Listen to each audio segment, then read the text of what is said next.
This is your daily briefing, and of course you are most welcome to it. The stupidity never ends. It's like there's a conveyor belt within this club that is just insistent upon producing daft idea after daft idea. One fan account on social media is planning to brace yourself for this, to hurl fake £20 notes from the St John Hall stand on Sunday at kick-off, half-time, after every goal, and at full time. Their Twitter account links to people upset with human rights conditions in Saudi Arabia, and a link to an Amazon page where one can purchase bundles of 300 fake £20 notes for £30. I don't know if these people have actually been to Newcastle. I mean, you know, Sid James Park. It's so high up there. I mean, it is almost like in another place, you know, like having an out-of-body experience. It is so high. And I went there one time. I went out the night before. I was so damaged. I swear to you, I nearly fell onto the pitch. I was holding on to the back of my seat for the entire game as I was stood up. And you have to stand up, because if you don't stand up, then you only see about a third or half the pitch or something. From memory, there's a lot of stewards and a fair amount of coppers floating around in that particular section. So this just stinks. It just strikes me as such a lousy idea. And at a rough guess, you're so high that I would imagine with, you know, I'm not an expert in wind, despite what close friends and relatives will tell you, but you're so high up. I've just this morning I was thinking about it, and I would estimate you'd need about £1 million worth of money for anybody to notice, for anybody to see what you were up to. Otherwise it's just going to look like you're flicking out lint from your jean pockets. My fan initiative, okay, because everybody wants an initiative, don't they? They want a campaign, they want a structured policy. Would be for those that are really concerned about anything at all. You know, I don't mind what the subject matter is. But it's at this point the war against football and reality needs the ultimate futile gesture, and I suggest you get yourself a ticket for the away end at Newcastle United and throw yourselves off onto the pitch. And if that doesn't tell them, if that doesn't shed, if that doesn't bring awareness for whatever your cause is, then nothing will. So if you're not prepared to make the ultimate sacrifice and just jump off like lemmings one after another, then I suggest you just stop at home, or at least is this a wind-up? Do they actually have an interest in this account that's selling fake notes? Everything hurts. And just to make it clear, because the world's gone crazy and you can't say anything without having to explain it. In case you thought I thought the human rights issue, or believed the human rights issues in Saudi Arabia to be not important or unimportant, as the word might be, let me be very clear on football's role in getting involved in political and ethical matters. I don't want it anywhere near the game. The world is utterly smashed sky high with people plugging messages from the heartbreaking to the sublimely stupid. Please take it elsewhere and leave us with one place where all campaigns are locked out, all awareness is locked out. And I put it like this: everybody's in the phone book. Everybody who's heartily for something or heartily against, you're all in the phone book. If I want to get involved, I'll be in touch. But stay out of football. I want minute silences kept down to people who are football people. Is that unreasonable? You know, anything you can think of. There's so many important causes in the world, and I absolutely acknowledge and champion their right to exist. But can you just leave football alone? Is there any chance we could just have a place where we can go to as a release to get away from everything else, all of the craziness in the world, all of the upside down thinking, and all of the hate and the stupidity? Could we just have an hour and a half a week where we could just be left alone from people plugging messages and foisting ideas. Whether those ideas are good or bad, I don't care. I just like an hour and a half a week where I can be left alone. And you can call me any name under the sun. But you know, I can't switch my TV set on. I can't open a magazine. I can't click on any website. There's something there that's telling me, oh, this is very bad. You know, I just like an hour and a half off. And no better place than watching the greatest game in the entire bloody world. Hour and a half. That's all I want. Bit more if it goes into extra time or penalties. 2 Spurs players are thought to have contracted COVID. And there has been a hilariously undignified rush online from Twitter accounts to exclusively reveal who the 2 players are. Listen, guys, unbunch your underwear. This squad is so thin, so poor.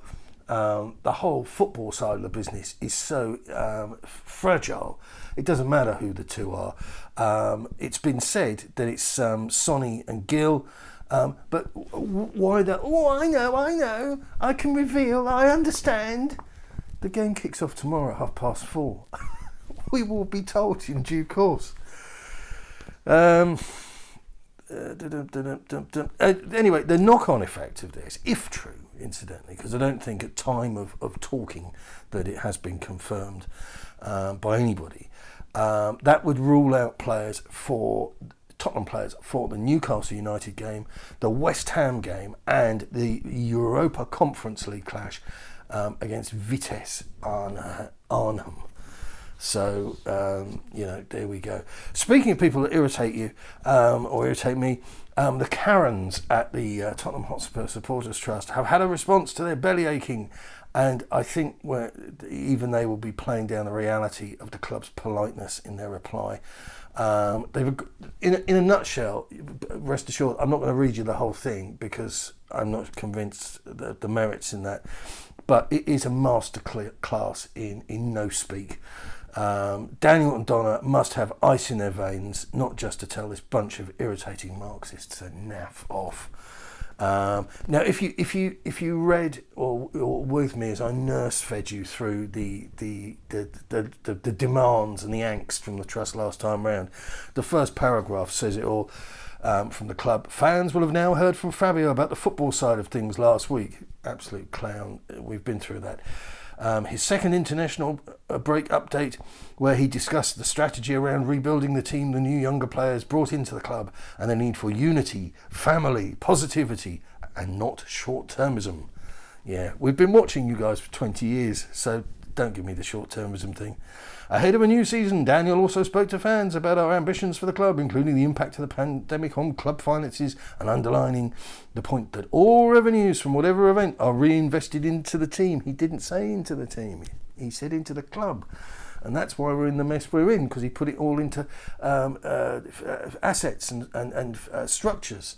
It didn't put a fragment of the money that they raised into the footballing team. Otherwise, nobody would be listening to this, and nobody would be throwing their shoes at the TV when Levy is photographed in the games. We shall be further communicating with fans when we announce our financial results in due course.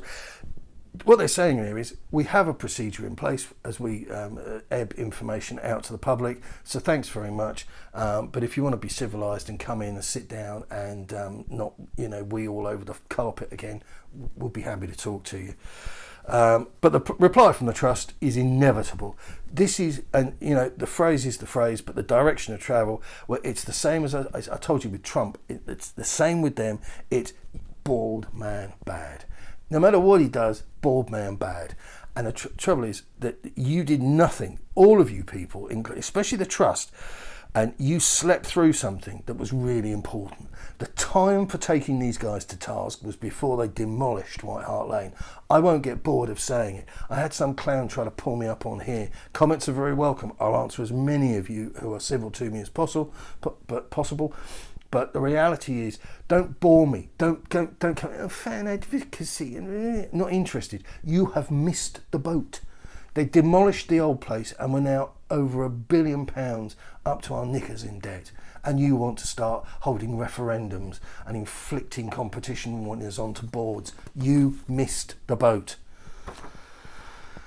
Tottenham boss Nuno Espirito Santo downplays Harry Kane's dramatic dip in form, stressing he is much more than goals. With the England captain yet to score in the Premier League this season. The trouble is, that sounds very good, but that's out-of-date information. He was much more than goals when Jose Mourinho was our coach. But one brief look at the numbers proves that there's nothing outside the goals really of any note. And one wag on Twitter this morning penned the lines, he's reluctantly one of our own, Harry Kane. He's reluctantly one of our own. Okay, so here's my team for the Newcastle game. I have factored in players that will be available and players that have not, which are unlikely to be available. Info goal are worth using. They've gone for a correct score though of Newcastle 2, Tottenham 2. Newcastle have a whirlwind week with the takeover of the club complete. Jubilation abounds around the city. However, things stand. Steve Bruce is still the man in charge, and that spells trouble for the Magpies, especially defensively. Only Norwich have performed more worse at the back, with Bruce sides allowing 2.7 goals, expected goals against per game.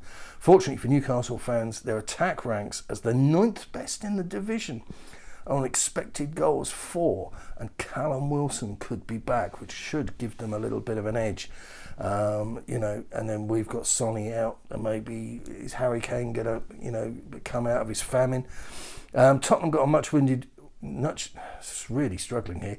Got a much needed win over Aston Villa before the break, but more importantly, it was a deserved victory despite the own goal. I wouldn't trust Spurs particularly until they can consistently put in good performances, with Nuno's side still ranking as the 3rd worst defensive team in the Premier League, and that's with a whopping, really, really irksome 1.9 expected goals against per game. That's horrible. And the 4th worst attacking team, which is 1.1 for expected goals for per game.